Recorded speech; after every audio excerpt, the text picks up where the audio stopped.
อนนี้กำลังเตรียมไปเฮบังไฟพี่น้องเลยเฮบังไฟตามหมู่บ้านมือกองมือสไนเฮาก็เตรียมพร้อม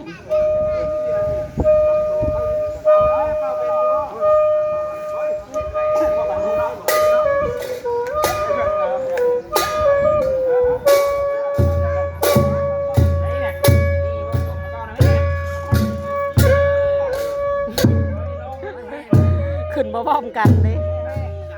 ไปแห่บังไฟไปแห่บังไฟพอจะไปเมื่อนี้แล้ว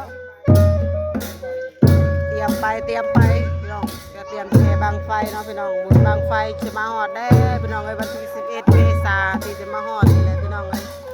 อยู่ทางบ้านโคกใหญ่เนาะพี่น้องเนาะจะได้จัดงานบุญบังไฟเป็นงานบุญประจำปีขึ้นอีก